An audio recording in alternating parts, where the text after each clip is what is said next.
Muito boa tarde para você, esse é o nosso Boletim Legislativo. Vem comigo para acompanhar as notícias da Câmara e também de São José dos Campos. Hoje vamos falar de datas importantes, isso mesmo, o Dia Mundial da Água e o Dia da Síndrome de Down.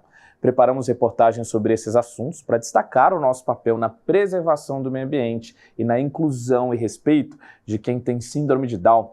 Ainda tem homenagens e, claro, vamos adiantar os debates da sessão de logo mais. Isso mesmo, a partir das 4 horas da tarde, você acompanha a transmissão ao vivo da sessão. E como hoje os trabalhos em plenário são para votação e apreciação de projetos, vamos conhecer um pouquinho mais das propostas da pauta.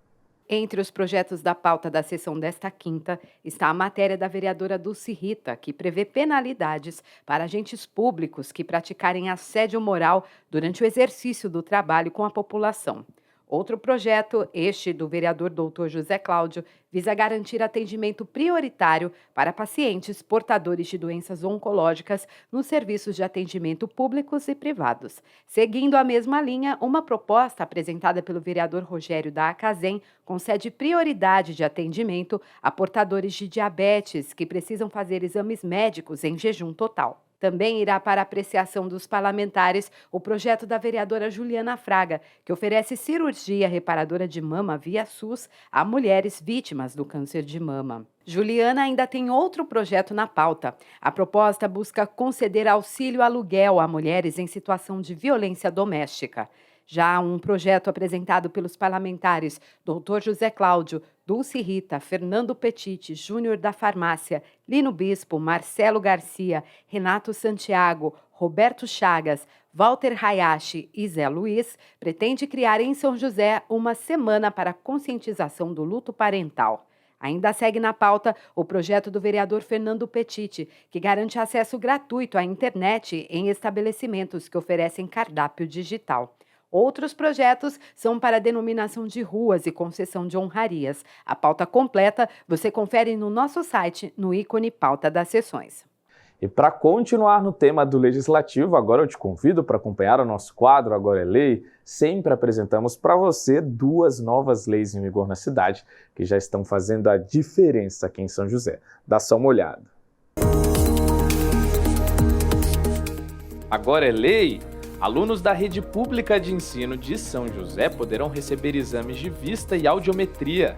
A ideia é avaliar as condições clínicas dos estudantes para auxiliar aqueles que possam ter o aprendizado comprometido por problemas de visão ou audição.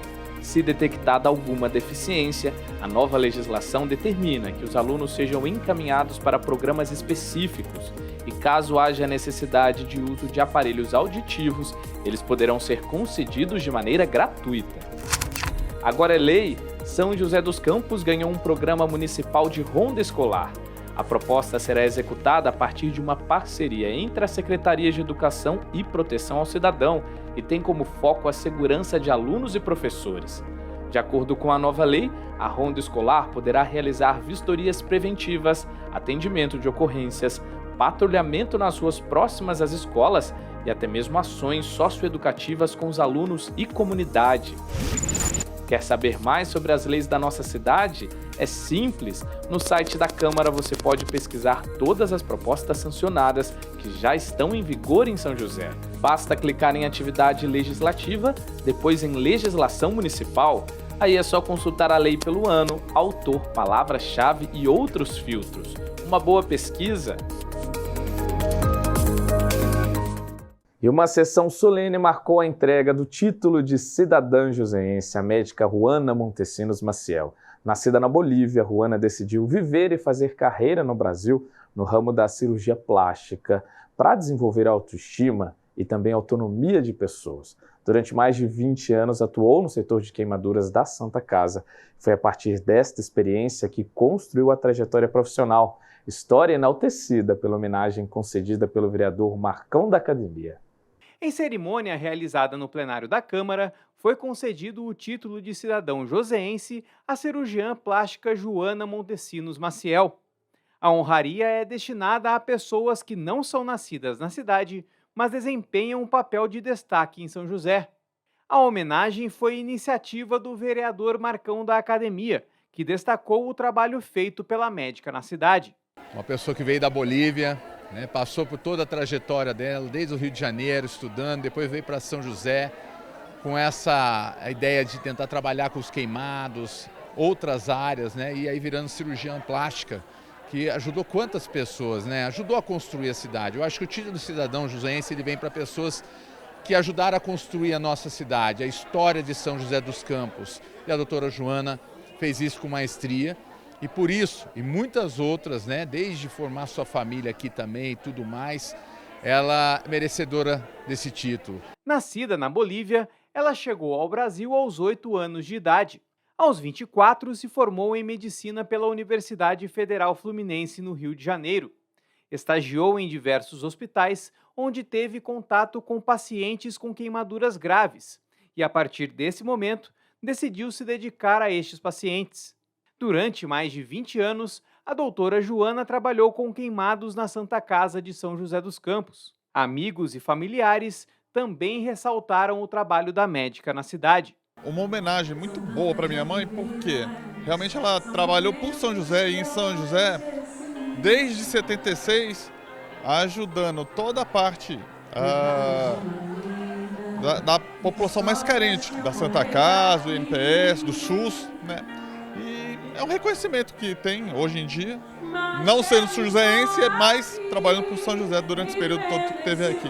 Moradora de São José dos Campos desde 1976, doutora Joana relembrou sua chegada à cidade para o início de um trabalho no atendimento aos queimados. A convite do meu cunhado, Rafael de Castro, vim já para trabalhar na Santa Casa e trabalhando na Santa Casa é que houve a formação de uma equipe de médicos para inaugurar o tratamento de queimados que na cidade não tinha. Então, na época, foi o primeiro serviço no Vale do Paraíba. E após receber a homenagem, a doutora Joana fala como é o sentimento de ser agora oficialmente uma cidadã joseense. Depois de 48 anos de morar nesta cidade, conhecer todas as riquezas que a cidade tem, o crescimento dos meus filhos, e sempre me senti joseense, mas agora estou com um título que afirma que eu sou joseense honorária.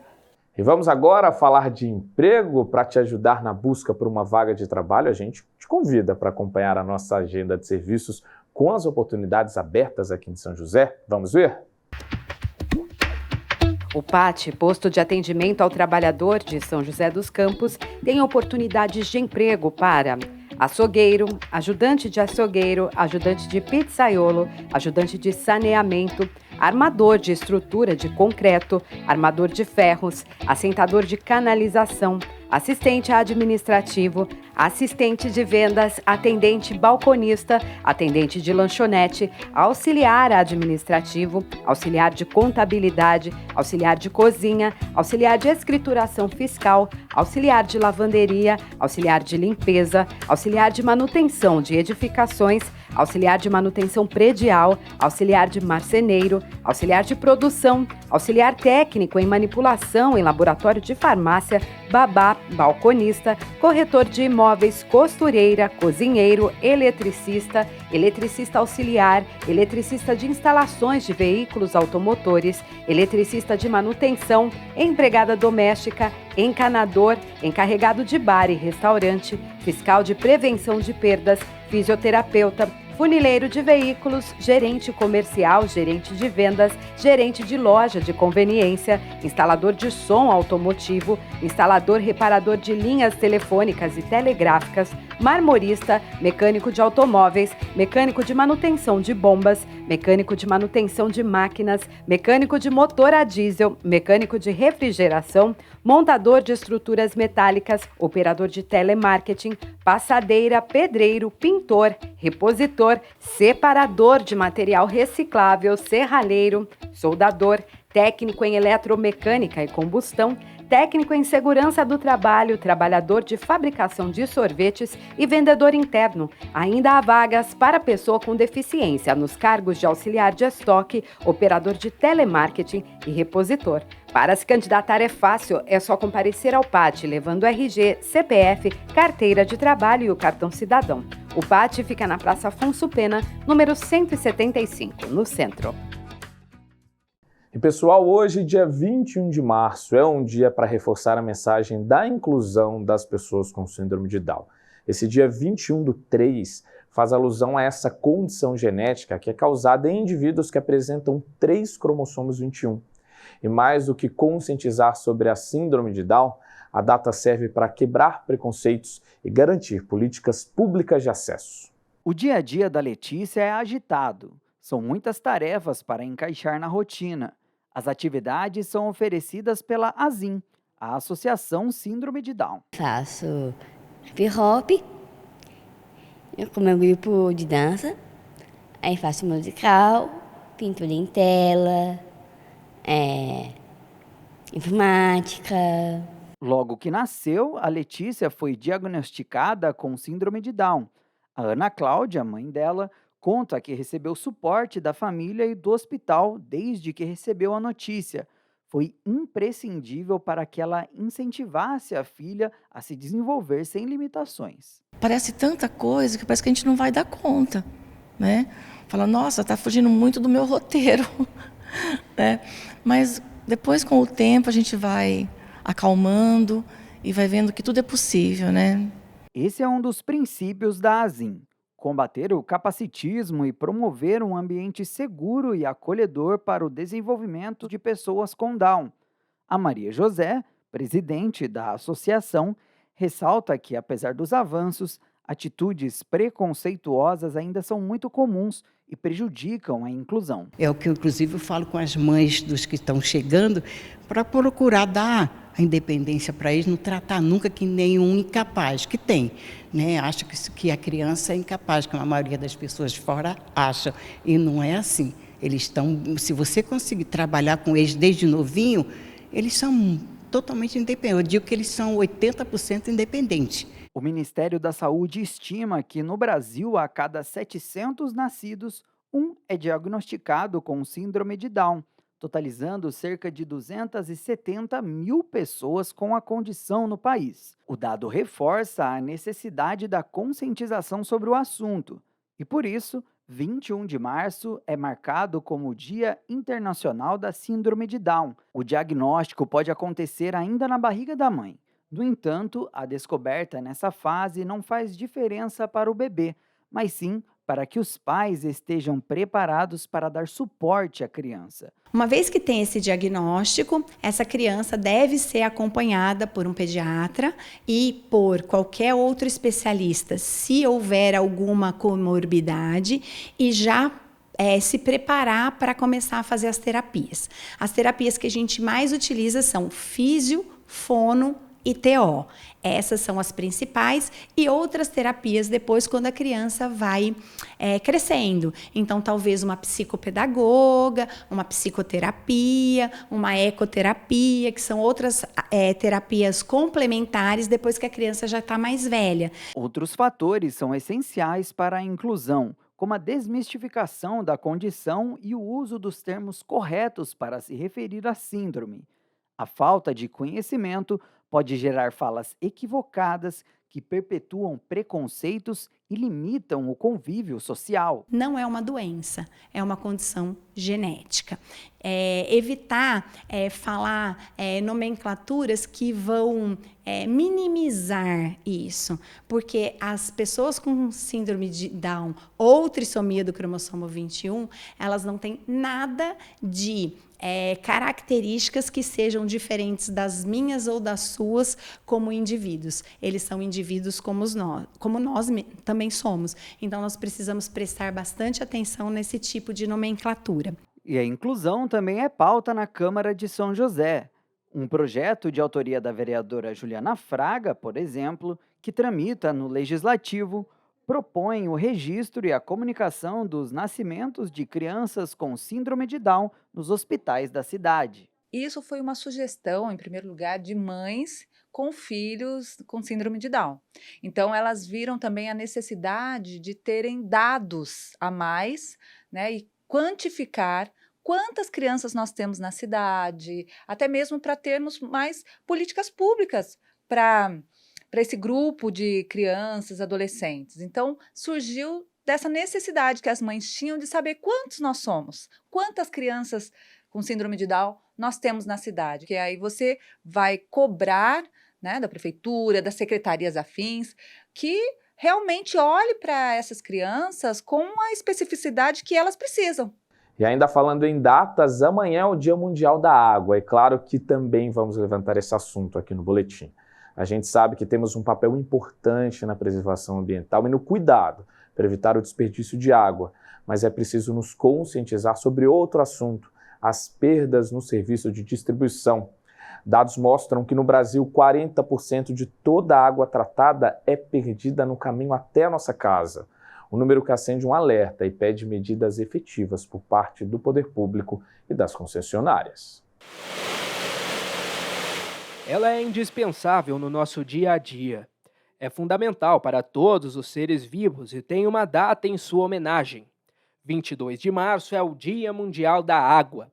Ele serve para alertar sobre os deveres de qualquer cidadão, que é justamente zelar por esse recurso tão importante. De acordo com a Organização das Nações Unidas, cada pessoa necessita de aproximadamente 110 litros de água por dia, quantidade dividida entre consumo e as necessidades como a higiene. No entanto, no Brasil, essa quantidade pode chegar a 200 litros diários. Apesar do Brasil ser um dos países que mais contém esse recurso, pela nossa característica geográfica mesmo, muitos rios, enfim, a gente ainda é um povo que desperdiça muito dessa água. E a gente tem mais de 1/4 da população que não tem acesso a esse recurso. Então, se fosse para resumir uma palavra, eu resumiria como uma incoerência. O fato da gente ter muito recurso, ou seja, deveria chegar até as pessoas, mas muitas vezes a gente perde ou no desperdício de grandes consumidores ou até mesmo no transporte da água. O desperdício é preocupante. Um levantamento do Instituto Trata Brasil apontou que cerca de 8 mil piscinas olímpicas de água tratada são desperdiçadas diariamente no país. Somente no estado de São Paulo, 38% da água distribuída não é utilizada nem consumida. Grande parte desta água que passa aqui por uma estação de tratamento acaba sendo desperdiçada antes mesmo de chegar ao consumidor final. Então, as perdas elas podem acontecer por dois tipos, né? São as perdas aparentes, que são provenientes de vazamentos, e também as perdas não aparentes, que elas são devido a furtos, ao famoso gato, né, que o pessoal fala. Os vazamentos aparentes, eles estão aí, eles aparecem, eles afloram, né? São geralmente redes que quebram, que se rompem, ou às vezes são provocadas também por terceiros, são ramais que esse vazamento ele aflora. Quando ele não aflora, que fica mais complicado de encontrar. Então tem que usar de outra tecnologia, tem que usar de equipamentos, né, especiais para detectar esses vazamentos. Mas é de extrema importância a colaboração de todos os cidadãos, seja fiscalizando possíveis desperdícios e também evitando próprios gastos desnecessários. Escovar os dentes com a torneira desligada, né, ao se barbear também desligar a torneira, tomar banhos curtos, não ficar muito tempo no banho, isso é uma das coisas que podemos evitar para que não tenha desperdício. A Câmara reconhece a importância de água tratada disponível a todas as pessoas. Existem políticas públicas de conscientização e inclusive projetos como o do vereador Juvenil Silvério, que visa revitalizar nascentes. Em vários pontos do nosso município existem nascentes afloradas, e isso com uma certa dinâmica de trazer as escolas para o poder público, junto com elas, construir políticas públicas e melhorar e cuidar dessas nascentes. Nós temos hoje vários locais já muito bem reflorestados por conta disso. Cuidar do meio ambiente é essencial, né? E aqui em São José dos Campos, a Câmara de São José faz sim o seu dever de casa, que é cuidar e favorecer com leis e incentivo para que essas práticas possam ser cada vez mais sendo colocadas no nosso município. E para ampliar o debate sobre o assunto da água, a gente vai apurar também a situação do nosso Paraíba do Sul. Ele é fundamental para o abastecimento de água aqui em São José e também na nossa região, e também para a geração de energia, fora toda a questão social e ambiental. Mas para esse Dia da Água, a gente quer saber como está a saúde e a vazão desse rio que é tão importante para a gente e também o nosso papel na preservação desse recurso. Quem conta tudo é a repórter Francine Padilha, não é isso, Francine? Muito boa tarde. É isso, boa tarde para você também, boa tarde a todos. Não é novidade para ninguém, né, que os recursos hídricos são fundamentais para a nossa qualidade de vida, para a economia. E aqui na nossa cidade é o Rio Paraíba do Sul o responsável pelo abastecimento. E mais que isso, viu? A gente tem a informação de que o Rio Paraíba do Sul também abastece 70% do município do Rio de Janeiro. Então ele é super importante, não só para a economia regional, mas também para a economia aí de outros estados do país. A gente vai conversar agora sobre esse assunto com o Renato Veneziani, que é vice-presidente do Comitê de Bacia Hidrográfica do Rio Paraíba do Sul. Renato, muito obrigada por nos atender, boa tarde para você. Eu acho que é importante a gente começar falando da qualidade do rio hoje. Qual é? Boa tarde. A qualidade do Rio Paraíba hoje, principalmente aqui na nossa região, está muito boa, né?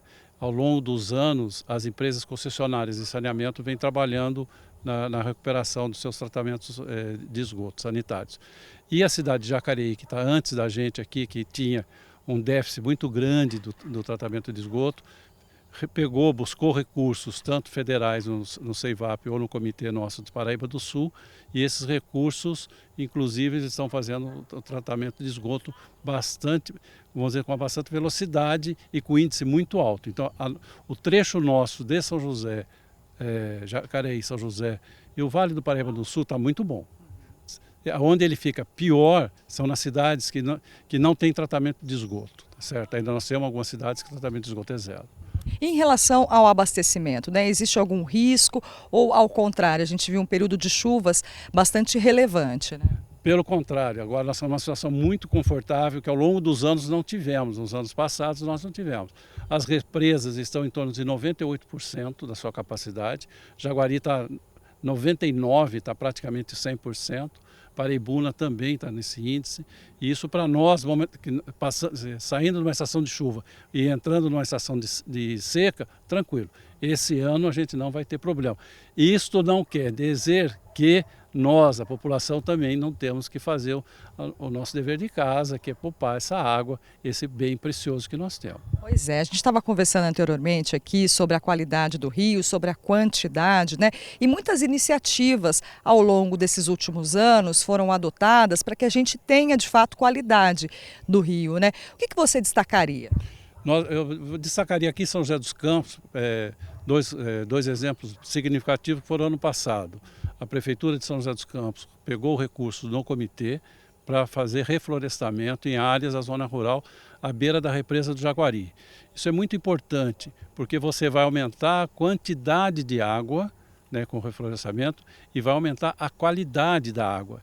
E para os produtores rurais que têm que fazer isso, e eles não têm condições, eu acho que isso é o grande feito, tá certo? O poder público está ajudando os produtores que não têm essa condição e buscar o dinheiro e que não está saindo diretamente daqui de São José dos Campos, está saindo do comitê. Certo. Hoje a gente tem uma situação confortável, como você disse, mas as políticas públicas, elas não podem parar, né? O que você colocaria hoje como prioridade de política pública para a gente cuidar do abastecimento hídrico? Muito importante que a gente tem que cuidar do abastecimento, é uma política sim, que eu vejo que tem que ter, e ainda a gente tem um déficit, é a parte da educação ambiental. Se você não levar isso para as escolas, não conscientizarem a criançada, os alunos, né? A gente ainda vê, graças a Deus nós estamos num lugar aqui do Rio que a gente não está vendo lixo, tá certo?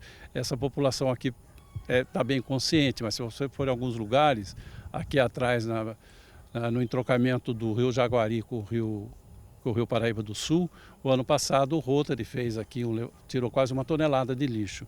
Então isso é muito importante, que a população junto com o poder público preserve essa área, preserve o rio, porque nós dependemos deles para tomar essa água do dia a dia, e sem água a gente não vive. Maravilha, então. Renato, muito obrigada, viu, pela entrevista, pelas informações, um bom trabalho para vocês do comitê e até a próxima oportunidade. Obrigado, estou sempre às ordens, precisando.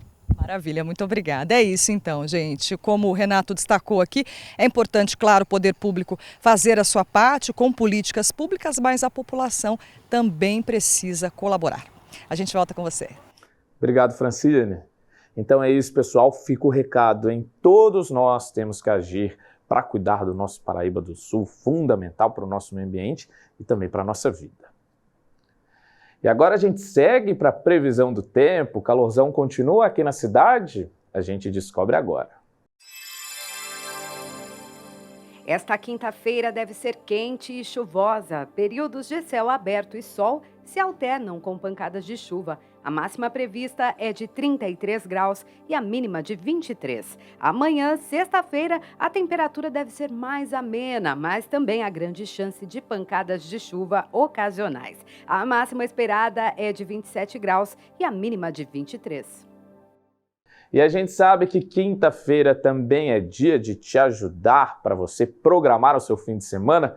Então vamos ver tudo o que vai rolar na cidade, na nossa agenda cultural?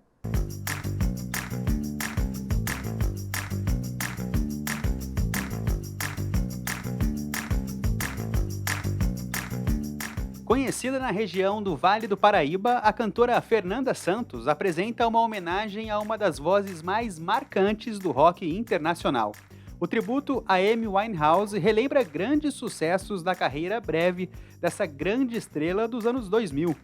O show acontece na Ocus Pocus Estúdio e Café, na Avenida Paraibuna, a partir das 11 horas da noite. Os ingressos você pode adquirir pelo site Simpla. I ain't got the time to let my daddy thinks I'm a fine. He's trying to make me go to rehab. I won't go. A experiência que deixará todos os fãs da banda Queen emocionados chega ao Teatro Colinas nesta sexta-feira. Um espetáculo com figurinos icônicos, grandes sucessos e uma performance de tirar o fôlego. Os artistas Cassiano Carvalho, Tony Mendes, Danilo Breda e Renato Reich interpretam os membros da maior banda de rock de todos os tempos. O show acontece no Teatro Colinas, às 9 horas da noite, e os ingressos estão à venda no site do teatro.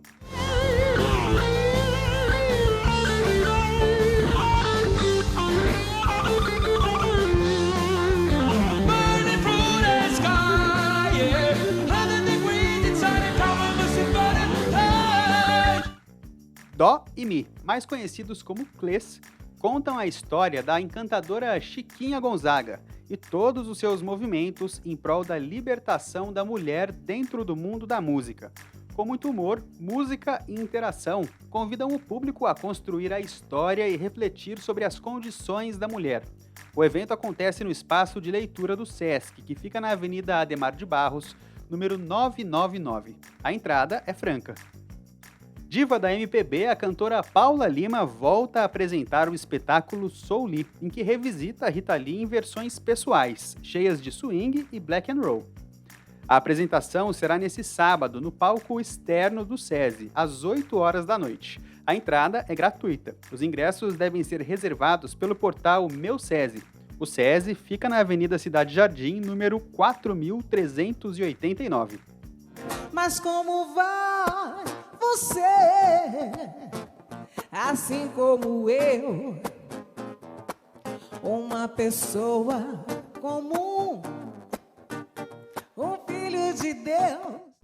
E no domingo de manhã tem música popular e regional com Lígia Camada e Dani Vi. Entre conversas, violas, cantos e silêncios, as cantoras apresentam suas canções autorais, unidas às canções que marcaram movimentos de suas trajetórias. O show acontece no Bambuzal, no Parque Vicentina Aranha, a partir das 10h30 da manhã. E o ingresso é solidário, basta doar itens de higiene pessoal como sabonete, shampoo e outros.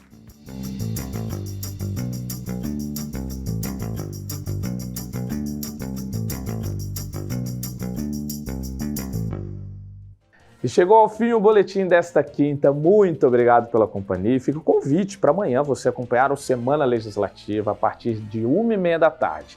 Aqui na tela estão as nossas redes sociais. O nosso endereço é o @tvcâmara_sjc e vale para o Instagram, Facebook e YouTube. Então é só acompanhar o nosso trabalho. Um grande abraço para você, até mais!